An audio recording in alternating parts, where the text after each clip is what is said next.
Quand le Saint-Esprit intervient, l'impossible peut changer. Il existe des réalités que notre intelligence ne parvient pas toujours à saisir. Nous avons tendance à vouloir comprendre chaque détail, expliquer chaque événement et trouver une raison à tout ce qui nous arrive.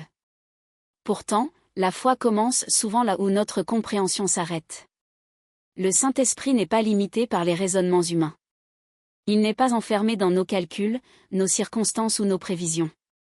Là où nous voyons une impasse, Dieu peut encore ouvrir un chemin. Là où nous ne discernons aucune solution, le Seigneur peut faire apparaître une possibilité que nous n'avions jamais envisagée.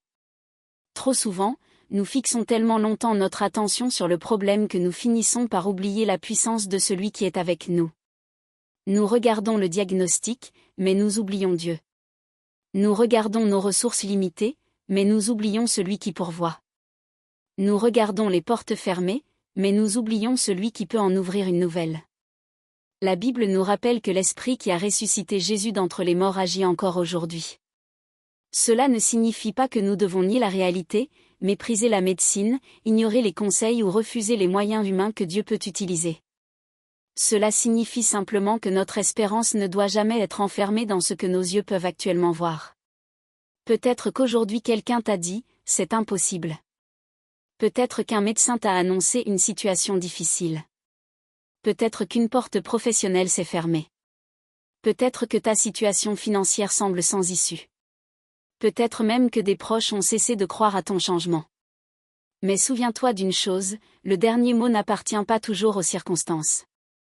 Dieu demeure souverain. Et lorsque toutes nos ressources semblent épuisées, nous pouvons encore nous tourner vers lui. Le miracle n'est pas une formule magique.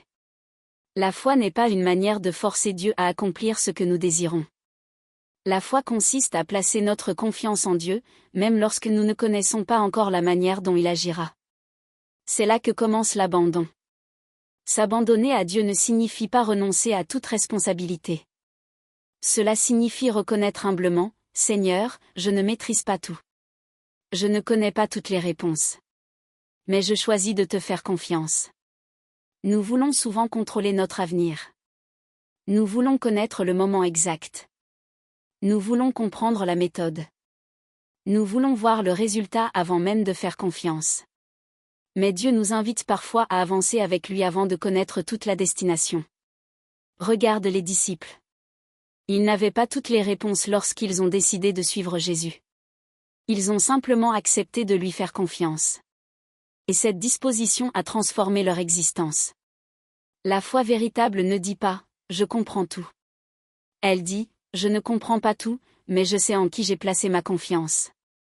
Peut-être portes-tu depuis longtemps une situation qui t'épuise. Tu as prié. Tu as attendu. Tu as essayé différentes solutions. Et malgré tous tes efforts, tu ne vois pas encore le changement que tu espérais.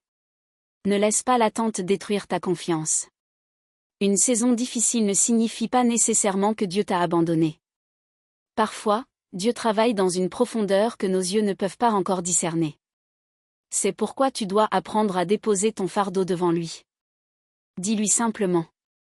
Et Seigneur, je te remets ce que je ne peux pas contrôler.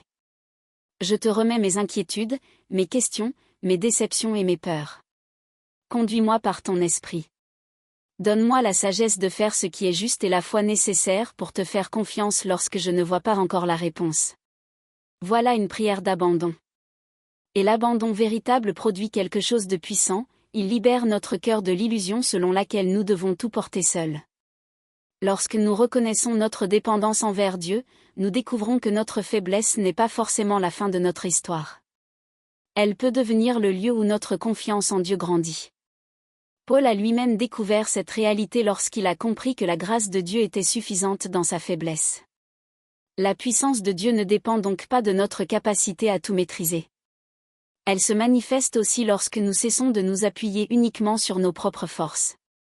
Alors, si tu traverses actuellement une période difficile, ne regarde pas seulement à ce qui te manque. Regarde aussi à celui qui demeure fidèle. Si une porte se ferme, demande à Dieu de te montrer la bonne direction. Si tu es dans une période d'incertitude, demande-lui la sagesse. Si ton cœur est découragé, retourne à sa parole.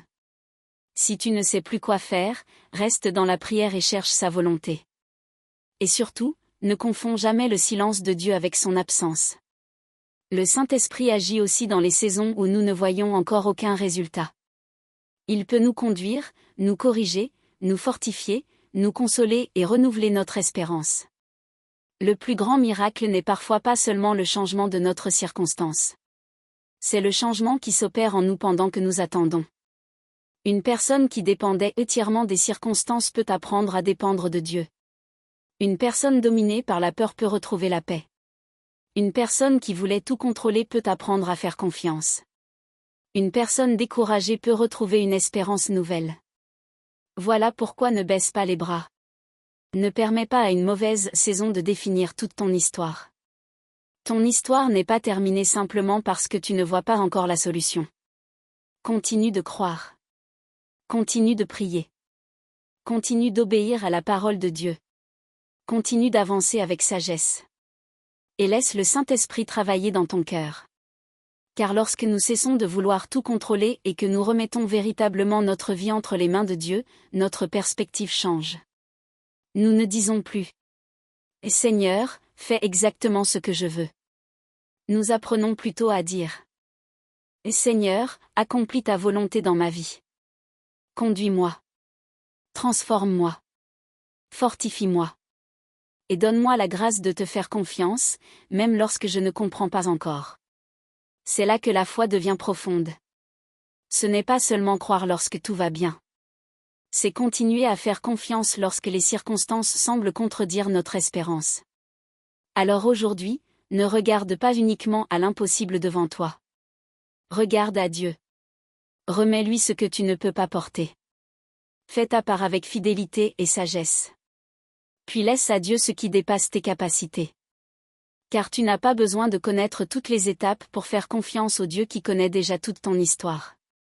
Le chemin peut être difficile, mais Dieu n'a pas perdu le contrôle. Et tant que tu places ton espérance en lui, l'histoire n'est pas terminée. Lorsque nous nous abandonnons à Dieu, le Saint-Esprit agit. Il arrive un moment dans notre marche avec Dieu où nous devons cesser de regarder uniquement à l'ampleur de notre problème et commencer à regarder à la grandeur de celui qui peut nous soutenir au milieu de celui-ci. Tant que nos yeux restent fixés sur la montagne, elle nous paraît immense. Mais lorsque nous levons les yeux vers Dieu, notre perspective change. La montagne n'a peut-être pas encore disparu, mais nous découvrons que nous ne sommes pas seuls devant elle. C'est cela, l'abandon véritable. Abandonner ne signifie pas renoncer à espérer. Cela signifie renoncer à vouloir tout contrôler. C'est pouvoir dire sincèrement. Et Seigneur, je ne sais plus comment résoudre cette situation. Je ne possède pas toutes les réponses. Mais je choisis de te faire confiance. Conduis-moi et apprends-moi à dépendre de toi. Cette prière peut sembler simple, mais elle exige une profonde confiance. Nous voulons souvent que Dieu nous montre toute la route avant que nous acceptions de faire le premier pas. Pourtant, la foi nous apprend parfois à avancer avec suffisamment de lumière pour le pas présent. Tu n'as pas besoin de connaître toutes les réponses aujourd'hui. Tu as besoin de savoir à qui tu peux confier tes questions. Tu ne sais peut-être pas comment ton avenir va évoluer. Mais tu peux savoir que Dieu demeure fidèle. Tu ne vois peut-être pas encore comment ta situation va changer. Mais tu peux continuer à prier, à agir avec sagesse et à placer ton espérance en Dieu. Lorsque nous cessons de porter seuls ce qui dépasse nos forces, notre cœur retrouve une liberté nouvelle. Nous déposons nos inquiétudes. Nous remettons nos blessures. Nous confions nos projets. Nous présentons nos besoins. Et nous disons « Et Seigneur, prends la place qui t'appartient dans ma vie ». C'est dans cette disposition que notre relation avec le Saint-Esprit devient plus profonde. La puissance qui restaure ce qui semblait perdu. La présence du Saint-Esprit ne doit pas être réduite à une émotion passagère. Une larme, un frisson ou une sensation particulière peuvent accompagner un moment spirituel, mais la véritable œuvre de Dieu va beaucoup plus loin. Le Saint-Esprit transforme le cœur. Il convainc. Il console. Il fortifie. Il enseigne. Il conduit. Il produit en nous ce que nous ne pouvons pas produire par nos propres forces. La Bible dit que le Saint-Esprit nous conduit dans la vérité et qu'il nous rappelle les paroles de Jésus. Voilà pourquoi nous devons rechercher sa présence, non seulement lorsque nous sommes en difficulté, mais également lorsque tout semble aller correctement. Nous avons besoin de Dieu dans la vallée comme sur la montagne. Nous avons besoin de sa direction lorsque nous sommes confus. Nous avons besoin de sa sagesse lorsque plusieurs chemins s'offrent à nous. Nous avons besoin de sa consolation lorsque notre cœur est blessé. Et nous avons besoin de sa force lorsque nous avons envie d'abandonner. Peut-être y a-t-il dans ta vie un domaine que tu caches aux autres. À l'extérieur, tout semble normal. Tu souris. Tu travailles. Tu parles avec les autres. Mais intérieurement, tu portes un poids que personne ne connaît. Une déception. Une blessure ancienne. Une peur persistante. Une mauvaise habitude dont tu n'arrives pas à te débarrasser. Une culpabilité qui revient constamment. Ou simplement cette fatigue intérieure que tu n'arrives pas à expliquer. Sache ceci, tu n'as pas besoin de cacher ton cœur à Dieu. Il connaît déjà ce que tu portes. Et au lieu de fuir sa présence à cause de tes faiblesses, viens à lui avec sincérité. Dis. Seigneur, voici exactement où j'en suis. Je n'ai plus envie de prétendre que tout va bien. Viens me rencontrer dans cet endroit de ma vie. Transforme ce que je ne peux pas transformer par moi-même. C'est souvent lorsque nous cessons de prétendre être forts que nous commençons réellement à dépendre de Dieu. Dieu peut restaurer les endroits desséchés. Il existe des saisons où certaines parties de notre vie semblent mortes. Un rêve abandonné. Une relation brisée. Une espérance presque éteinte. Une vocation que nous avons cessé de croire possible. Une vie de prière devenue sèche. Pourtant, Dieu est capable de faire naître une nouvelle espérance là où nous pensions que tout était terminé. Cela ne signifie pas que chaque désir humain sera automatiquement réalisé ou que chaque problème disparaîtra instantanément. La foi chrétienne n'est pas une promesse selon laquelle nous n'aurons jamais d'épreuve. Elle nous enseigne plutôt que Dieu demeure présent au cœur même de l'épreuve. Et parfois, le premier miracle qu'il accomplit est de nous donner la force de traverser ce que nous pensions ne jamais pouvoir supporter. Il restaure progressivement notre paix. Il renouvelle notre intelligence. Il nous apprend à pardonner. Il nous donne la sagesse de prendre de bonnes décisions. Il nous éloigne de certaines choses qui nous détruisaient. Il nous conduit vers des personnes et des environnements qui contribuent à notre croissance. Et parfois, il ouvre effectivement une porte que nous pensions définitivement fermée. Mais dans tous les cas, notre confiance doit rester attachée à Dieu plutôt qu'aux résultats que nous désirons. Le Saint-Esprit peut te rencontrer là où tu te trouves. Ne pense pas que tu dois être dans un bâtiment particulier pour chercher Dieu. Tu peux prier dans ta chambre. Dans ta voiture. Pendant une promenade. Au réveil. Avant de dormir. Dans un moment de silence. Au milieu même d'une journée difficile. Dieu n'est pas limité à un lieu. Lorsque ton cœur se tourne sincèrement vers lui, tu peux lui parler. Tu peux lui dire. Père, j'ai besoin de toi. Donne-moi ta sagesse. Fortifie-moi. Apprends-moi à discerner ta volonté et à marcher selon ta parole. Et parfois, dans ce silence, quelque chose commence à changer. Pas nécessairement parce qu'une voix audible retentit. Mais parce que la parole de Dieu devient plus claire. Parce qu'une conviction profonde nous pousse à abandonner une mauvaise direction. Parce qu'une paix nous accompagne dans une décision difficile. Parce que nous comprenons soudain que nous devons pardonner. Parce que nous réalisons que nous devons attendre au lieu de nous précipiter. Le Saint-Esprit nous conduit toujours en harmonie avec la vérité de Dieu. C'est pourquoi nous devons apprendre à discerner. Toutes nos pensées ne viennent pas du Saint-Esprit. Toutes nos émotions ne sont pas des directives divines. Toutes les impressions intérieures ne doivent pas être considérées comme une révélation. Nous devons examiner ce que nous ressentons à la lumière des Écritures. La voix de Dieu ne nous conduira jamais volontairement dans la désobéissance à sa parole. Apprendre à reconnaître la direction de Dieu. Il existe des moments où Dieu nous demande d'attendre alors que nous voulons avancer immédiatement. D'autres fois, nous voulons rester dans notre confort alors qu'il nous appelle à faire un pas de foi. Il peut nous conduire à pardonner alors que notre cœur réclame justice. Il peut nous demander de renoncer à une habitude qui nous éloigne de lui. Il peut nous pousser à servir alors que nous préférerions rester spectateurs. Et parfois, la décision que Dieu place devant nous ne correspond pas à ce que nous aurions choisi naturellement. C'est ici que l'obéissance devient essentielle. La foi n'est pas seulement croire que Dieu existe. C'est aussi accepter de lui faire confiance suffisamment pour obéir lorsque sa direction nous dérange. Imagine un homme qui demande à Dieu: « Et Seigneur, montre-moi ton chemin. » Puis, lorsque Dieu lui montre une direction, il répond: « Mais ce n'est pas celle que je voulais. » Nous faisons parfois la même chose. Nous demandons la volonté de Dieu, mais nous espérons qu'elle corresponde exactement à notre propre volonté. Pourtant, grandir spirituellement signifie apprendre à dire: « Seigneur, même si ce chemin n'est pas celui que j'aurais choisi, je veux apprendre à te faire confiance. » Cette attitude demande de l'humilité. Elle demande de la patience. Elle demande du discernement. Et surtout, elle demande une relation réelle avec Dieu. L'abandon transforme notre manière de prier. Au début, nous pouvons prier uniquement pour demander: « Seigneur, change ma situation. » Mais avec le temps, notre prière peut devenir plus profonde. « Seigneur, change-moi aussi au milieu de cette situation. » Nous ne demandons plus seulement une porte ouverte.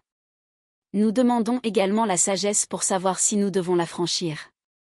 Nous ne demandons plus seulement que Dieu enlève l'épreuve. Nous demandons aussi la grâce nécessaire pour grandir à travers elle. Nous ne cherchons plus seulement la bénédiction de Dieu. Nous cherchons le Dieu qui bénit. Voilà pourquoi l'abandon est si puissant. Il déplace notre attention. Nous cessons de demander: « Comment vais-je résoudre tout cela ?» Et nous commençons à demander: « Seigneur, quelle est la prochaine chose que tu veux que je fasse ? » Une étape. Une prière. Une décision. Un pardon. Une obéissance. Un acte de foi. Puis une autre étape. C'est ainsi que Dieu nous conduit. Ne renonce pas simplement parce que tu ne vois pas encore. Peut-être que tu attends depuis longtemps. Peut-être que tu as prié pour une situation qui n'a pas encore changé. Ne transforme pas ton attente en désespoir. Continue de chercher Dieu. Continue d'étudier sa parole. Continue de prier. Continue de faire ce qui est juste. Et laisse Dieu travailler dans les dimensions que tu ne peux pas contrôler. Souviens-toi, ton rôle n'est pas de devenir Dieu dans ta propre vie. Ton rôle est de lui faire confiance, de rechercher sa volonté et d'obéir à ce qu'il t'enseigne. Tu n'as pas besoin de porter le poids du monde sur tes épaules. Il existe un Dieu plus grand que tes problèmes. Plus grand que tes inquiétudes. Plus grand que tes limitations. Plus grand que tes erreurs passées. Et plus grand que les circonstances que tu affrontes aujourd'hui. Alors respire. Prends courage. Remets ton fardeau entre les mains de Dieu. Et prie simplement. Saint-Esprit, conduis-moi. Apprends-moi à reconnaître ta voix. Donne-moi la sagesse de discerner, la foi d'obéir et la patience d'attendre. Que ma vie ne soit pas dirigée par la peur, mais par la confiance en Dieu. Et lorsque tu ne comprends pas encore ce que Dieu fait, continue de lui faire confiance. Car parfois, le plus grand acte de foi n'est pas de comprendre le miracle. C'est de rester fidèle pendant que Dieu écrit encore l'histoire. Ne fixe pas uniquement la montagne. Lève les yeux vers celui qui demeure avec toi. Et lorsque tu ne peux plus porter seul ton fardeau, rappelle-toi ceci. Tu peux le déposer devant Dieu. Abandonne-lui ce que tu ne contrôles pas. Obéis à ce qu'il te montre. Reste enraciné dans sa parole. Et avance un pas après l'autre. Car une vie véritablement conduite par le Saint-Esprit n'est pas une vie sans difficulté. C'est une vie qui apprend à traverser les difficultés avec Dieu. Lorsque Dieu te demande d'obéir, le miracle commence parfois par un simple « oui ». Il existe des moments où Dieu ne nous demande pas quelque chose de spectaculaire. Il ne nous demande pas toujours de prêcher devant une foule, de réaliser une œuvre extraordinaire ou d'accomplir quelque chose qui attirera l'attention. Parfois, l'instruction est étonnamment simple. Pardonne. Attends. Prie. Renonce à cette habitude. Réconcilie-toi. Fais le premier pas. Dis la vérité. Reviens à ma parole. Et parfois, cette simple obéissance devient le commencement d'une profonde transformation. Je pense à cette femme qui, pendant des années, avait gardé en elle une blessure profonde. Personne autour d'elle ne semblait connaître toute l'étendue de son ressentiment. Puis, dans un moment de prière, elle a compris qu'elle devait faire quelque chose qu'elle évitait depuis longtemps, pardonner. Ce n'était pas facile. Pardonner ne signifie pas prétendre que le mal n'a jamais existé. Cela ne signifie pas non plus approuver l'injustice ou abandonner toute limite nécessaire. Le pardon signifie remettre à Dieu le droit de régler ce qui nous a profondément blessés et refuser de laisser l'amertume continuer à gouverner notre cœur. Elle a donc choisi d'obéir. Et cette décision a marqué le début d'un changement intérieur profond. Voilà pourquoi nous devons être attentifs à la direction du Saint-Esprit. Mais attention, être attentif ne signifie pas considérer chaque pensée comme une parole divine. Nous devons discerner. Nous devons examiner ce que nous ressentons à la lumière des Écritures. Nous devons rechercher la sagesse. Nous devons prier. Et lorsqu'une direction est clairement conforme à la parole de Dieu, nous devons avoir le courage de lui obéir. Fais silence pour entendre. Notre génération connaît rarement le silence. Il y a toujours quelque chose qui attire notre attention. Les téléphones. Les réseaux sociaux. Les nouvelles. Les préoccupations financières. Les responsabilités familiales. Les projets. Les inquiétudes concernant demain. Notre esprit est constamment sollicité. Et dans tout ce bruit, il devient difficile de prendre le temps d'écouter. C'est pourquoi il est nécessaire de créer des moments où notre cœur se calme devant Dieu. Pas pour rechercher des sensations extraordinaires. Pas pour entendre absolument quelque chose. Mais simplement pour dire : « Et Seigneur, me voici. Enseigne-moi. Corrige-moi. Conduis-moi. Je veux apprendre à reconnaître ta volonté. » Parfois, la réponse viendra directement des Écritures. Parfois, elle prendra la forme d'une sagesse nouvelle. Parfois, Dieu utilisera une personne mature dans la foi. Parfois, une porte se fermera et nous comprendrons plus tard pourquoi. Et parfois, nous devrons simplement attendre. La maturité spirituelle consiste aussi à savoir attendre lorsque Dieu ne nous donne pas immédiatement la réponse que nous souhaitons. Le courage d'obéir lorsque nous ne comprenons pas. Pierre connaissait la mer. Il connaissait les bateaux. Il connaissait les dangers de l'eau. Mais lorsqu'il a entendu Jésus l'appeler à sortir de la barque, il a dû choisir entre rester dans ce qu'il connaissait et avancer dans la foi. Ce récit nous enseigne quelque chose de puissant. La foi ne supprime pas toujours la peur. Elle nous apprend à ne pas laisser la peur prendre la décision à notre place. Il y aura des moments où tu ne comprendras pas tout.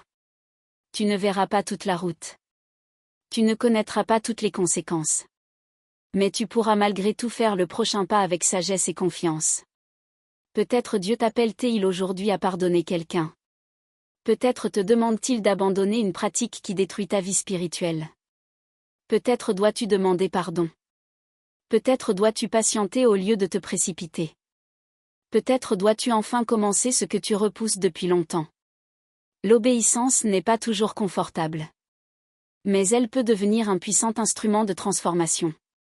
Et lorsque nous obéissons, nous découvrons parfois que Dieu préparait déjà quelque chose que nous ne pouvions pas voir. Tu n'es pas trop loin pour Dieu.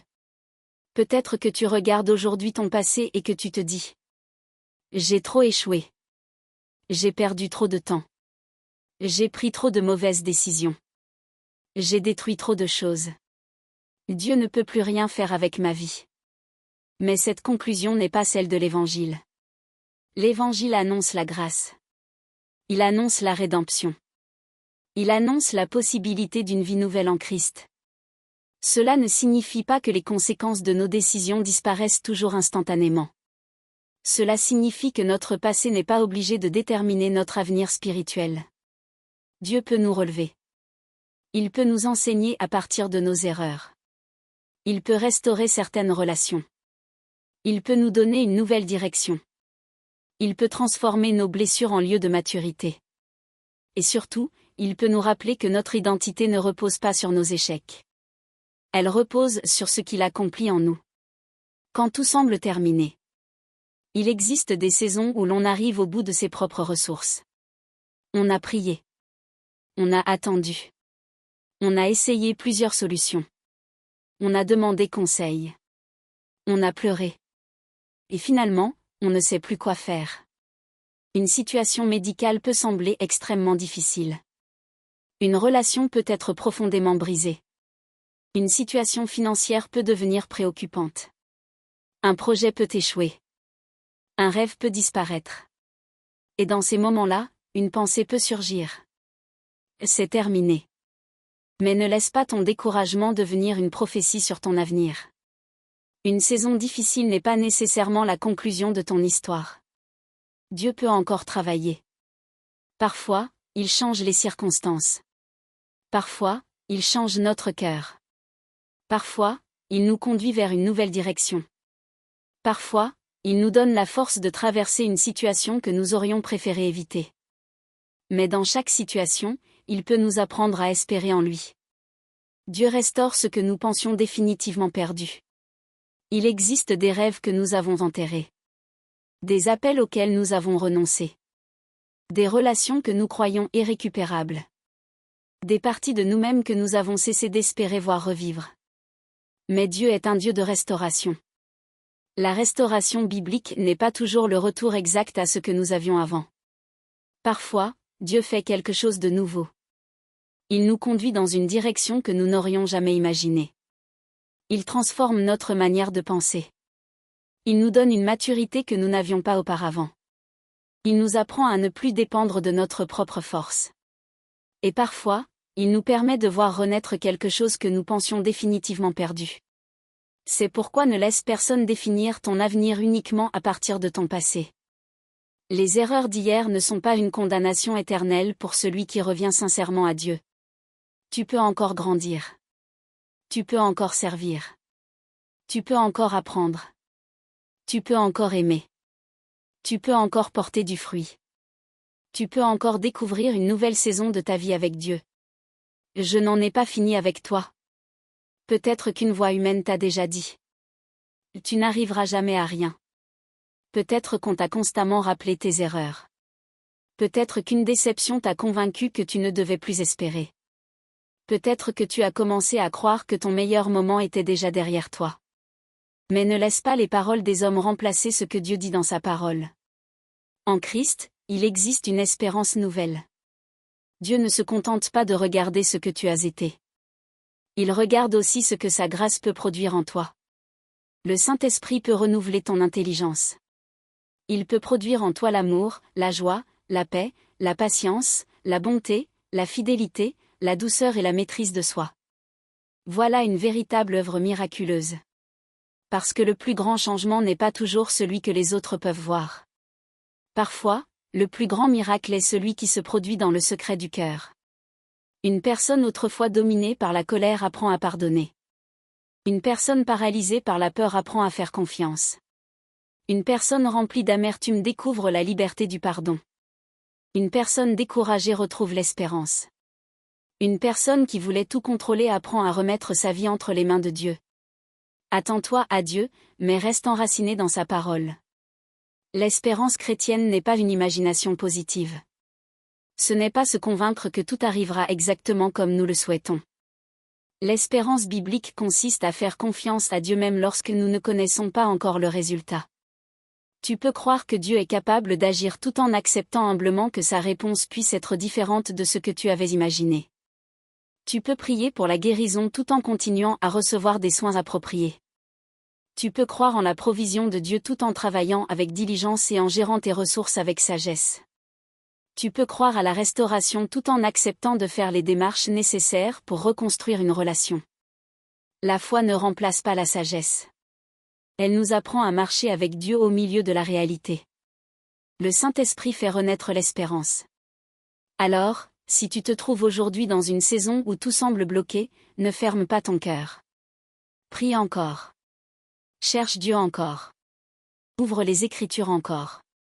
Demande-lui de te montrer ce que tu dois abandonner, ce que tu dois corriger et ce que tu dois entreprendre. Ne cherche pas seulement un miracle. Cherche le Dieu du miracle.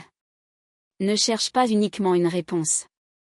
Cherche celui qui peut te donner la sagesse de traverser l'attente. Ne demande pas seulement. Seigneur, change ma situation. Demande aussi. Seigneur, change-moi au milieu de cette situation. Et lorsque tu ne sais plus quoi faire, commence par ce que tu sais déjà être juste. Aime. Pardonne. Prie. Travaille honnêtement. Dis la vérité. Obéis à la parole. Cherche la sagesse. Reste humble. Et avance un pas après l'autre. Car parfois, la restauration commence par une seule décision. Un seul acte d'obéissance. Une seule prière sincère. Un seul « oui » donné à Dieu. Alors ne dis pas trop vite. C'est fini. Peut-être que tu es simplement au milieu d'une histoire que Dieu est encore en train d'écrire. Ton passé peut avoir laissé des blessures. Tes erreurs peuvent avoir eu des conséquences. Tes circonstances peuvent être difficiles. Mais la grâce de Dieu est toujours capable de te conduire vers une nouvelle étape. Lève donc les yeux. Reprends courage. Remets ton avenir entre les mains du Seigneur. Et demande au Saint-Esprit de te conduire, non pas selon tes peurs, mais selon la vérité de Dieu. Car lorsqu'un cœur se tourne sincèrement vers Dieu, l'espérance peut renaître, même au milieu des ruines. Ne renonce jamais, la présence de Dieu peut encore transformer ton histoire. Il existe une raison pour laquelle le découragement peut devenir si dangereux.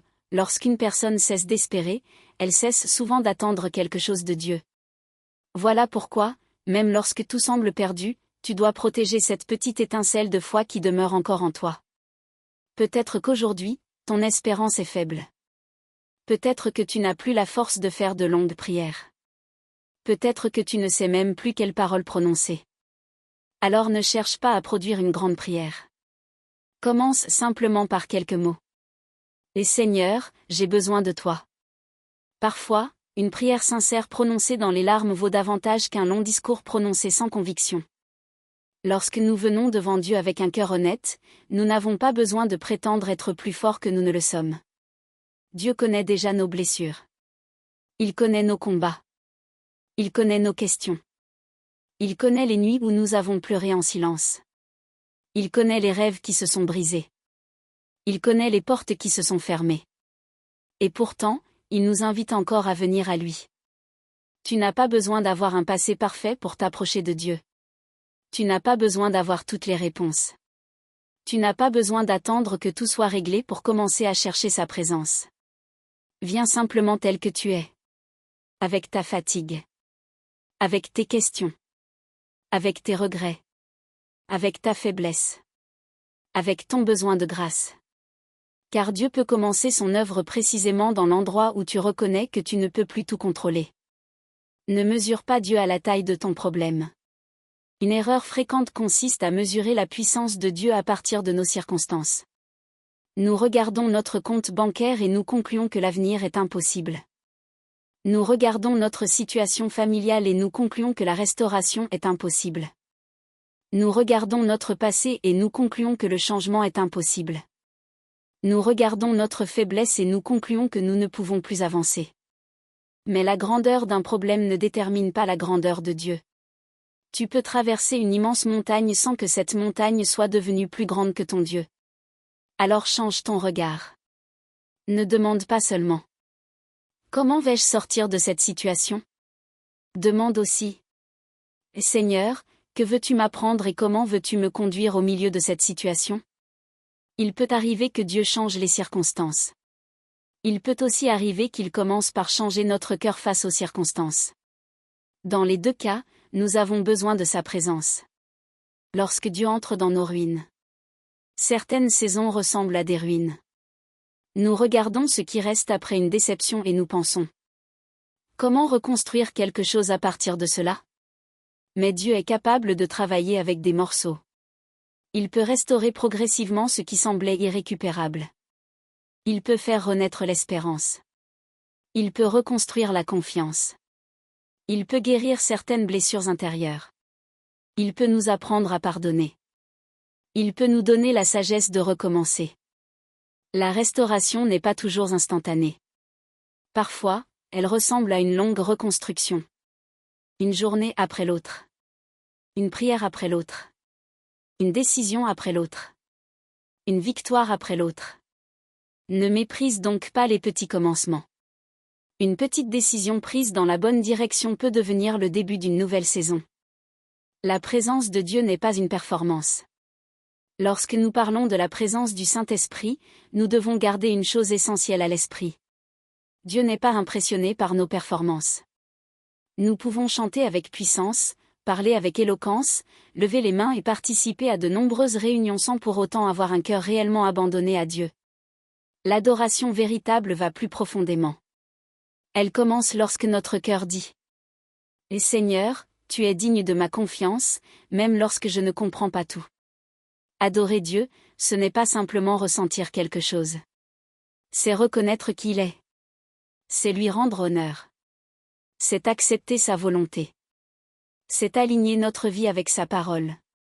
C'est choisir de lui rester fidèle même lorsque nos émotions ne sont pas fortes.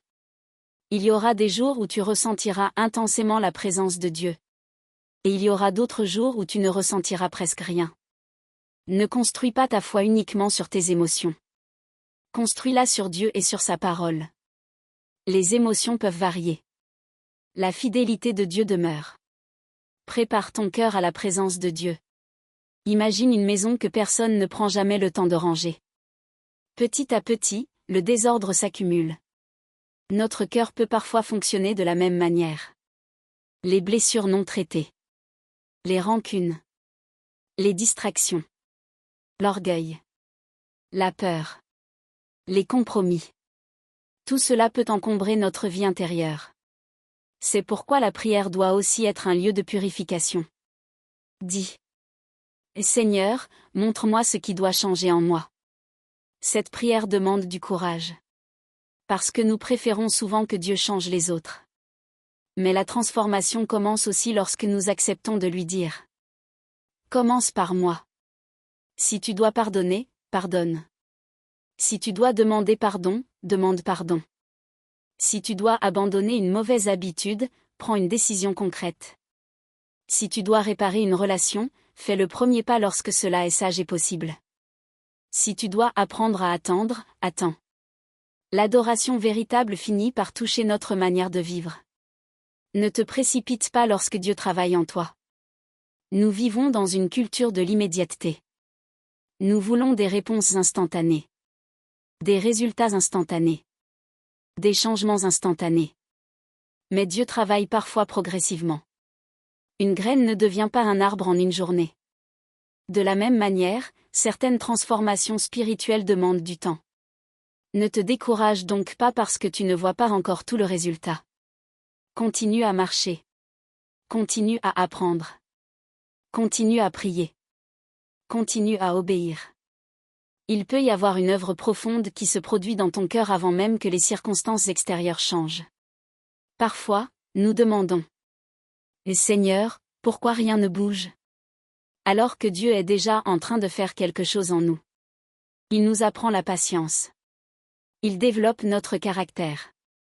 Il corrige notre manière de penser. Il nous enseigne à dépendre de lui. Il nous prépare à porter ce que nous demandons. La présence de Dieu doit transformer notre quotidien. Le Saint-Esprit n'est pas uniquement associé au moment de culte. Notre vie spirituelle ne devrait pas commencer lorsque nous entrons dans une église et s'arrêter lorsque nous en sortons. Dieu veut être honoré dans notre quotidien. Dans notre famille. Dans notre travail. Dans nos conversations. Dans nos décisions. Dans notre manière de traiter les autres. Dans notre manière de gérer notre argent. Dans notre manière de pardonner. Dans notre manière de répondre lorsque nous sommes provoqués. C'est là que la transformation devient visible. Une personne conduite par l'Esprit apprend progressivement à aimer davantage. À pardonner plus sincèrement. À maîtriser ses paroles. À abandonner certaines réactions. À rechercher la vérité. À servir avec humilité. À faire preuve de compassion. La présence de Dieu ne nous rend pas simplement plus enthousiastes dans un moment spirituel. Elle doit aussi nous rendre plus semblables au caractère de Christ. Une prière pour accueillir le Saint-Esprit. Alors, si tu es prêt à remettre ton cœur entre les mains de Dieu, prends quelques instants. Ne cherche pas des paroles compliquées. Parle simplement avec sincérité. Et Seigneur Jésus, je viens devant toi tel que je suis. Tu connais mes blessures, mes peurs, mes échecs et mes questions. Tu connais également les rêves que je porte encore dans mon cœur. Aujourd'hui, je reconnais que j'ai besoin de toi. Je ne veux plus dépendre uniquement de mes propres forces. Saint-Esprit, conduis-moi dans la vérité. Donne-moi la sagesse de discerner ce qui vient de Dieu et le courage d'obéir à sa parole. Apprends-moi à écouter avant d'agir. Apprends-moi à attendre lorsque je dois attendre. Apprends-moi à avancer lorsque je dois avancer. Guéris en moi ce qui doit être guéri. Corrige ce qui doit être corrigé. Fortifie ce qui est faible. Là où mon cœur est rempli d'amertume, enseigne-moi le pardon. Là où je suis dominé par la peur, donne-moi la paix. Là où j'ai perdu l'espérance, rappelle-moi tes promesses. Je te remets mes projets, mes relations, mon avenir et mes préoccupations. Je ne veux pas seulement rechercher tes bénédictions. Je veux te connaître davantage et apprendre à marcher avec toi. Que ma vie rende témoignage à ta grâce. Que mes paroles reflètent ton amour. Que mes décisions soient guidées par ta sagesse. Et lorsque je ne comprends pas ce que tu fais, donne-moi la grâce de continuer à te faire confiance. Je m'abandonne à toi. Conduis-moi, Seigneur. Amen. Ne laisse pas ton cœur s'habituer à Dieu. Il est possible de connaître tellement de choses sur Dieu que notre cœur cesse d'être émerveillé par lui. Nous pouvons entendre des enseignements chaque semaine. Chanter de nombreux chants. Lire de nombreux passages bibliques. Participer à de nombreuses réunions. Et pourtant, perdre progressivement notre émerveillement. Ne laisse pas cela arriver. Garde un cœur reconnaissant. Garde un cœur humble. Garde une soif réelle de Dieu. Lorsque tu pries, ne cherche pas uniquement une réponse. Cherche aussi sa présence. Lorsque tu ouvres la Bible, ne cherche pas uniquement une information. Cherche à connaître davantage le Dieu qui te parle à travers sa parole. Lorsque tu adores, ne cherche pas uniquement une émotion. Cherche à honorer Dieu. Et lorsque tu traverses une épreuve, ne demande pas uniquement. Seigneur, quand cela va-t-il finir? Demande également. Seigneur, reste avec moi et apprends-moi à marcher avec toi au milieu de cette épreuve. Ce n'est pas terminé. Si aujourd'hui tu es découragé, écoute ceci avec attention. Ne considère pas ta situation actuelle comme la conclusion définitive de ton histoire. Tu peux encore apprendre. Tu peux encore grandir. Tu peux encore être restauré. Tu peux encore servir. Tu peux encore aimer. Tu peux encore espérer. Et surtout, tu peux encore marcher avec Dieu. Peut-être que tout ne changera pas en une nuit. Mais ne sous-estime jamais la puissance d'une vie qui s'abandonne progressivement à Dieu. Une prière peut devenir le commencement d'une nouvelle direction. Une décision peut devenir le commencement d'une nouvelle saison. Un pardon peut libérer ton cœur d'un poids ancien. Une parole de vérité peut mettre fin à des années de confusion. Une étape d'obéissance peut ouvrir la voie à une croissance profonde. Alors ne renonce pas. Si tu n'as plus qu'une petite étincelle d'espérance, protège-la. Si tu n'as plus la force de faire une longue prière, prononce simplement. Et Seigneur, je suis là. Aide-moi. Et recommence demain. Puis le lendemain. Un jour après l'autre. Car la foi n'est pas toujours un grand cri. Parfois, c'est simplement une petite voix intérieure qui refuse de renoncer à Dieu. Et cette confiance, même fragile, peut devenir le commencement d'une nouvelle marche. Ne cherche pas seulement une manifestation spectaculaire. Cherche une relation profonde avec Dieu. Ne cherche pas uniquement le miracle.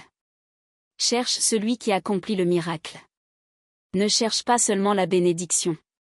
Cherche le Dieu qui te bénit. Et lorsque tu entres dans sa présence, viens avec un cœur sincère, humble et disponible. Dis simplement. Et Seigneur, ma vie t'appartient. Conduis-moi. Transforme-moi. Apprends-moi à te faire confiance. Puis marche. Avec foi. Avec sagesse. Avec patience. Avec obéissance. Et laisse Dieu accomplir en toi l'œuvre qu'il a commencée. Parce que lorsque notre cœur s'ouvre véritablement à Dieu, l'espérance peut renaître, la foi peut être renouvelée et notre manière de vivre peut commencer à changer.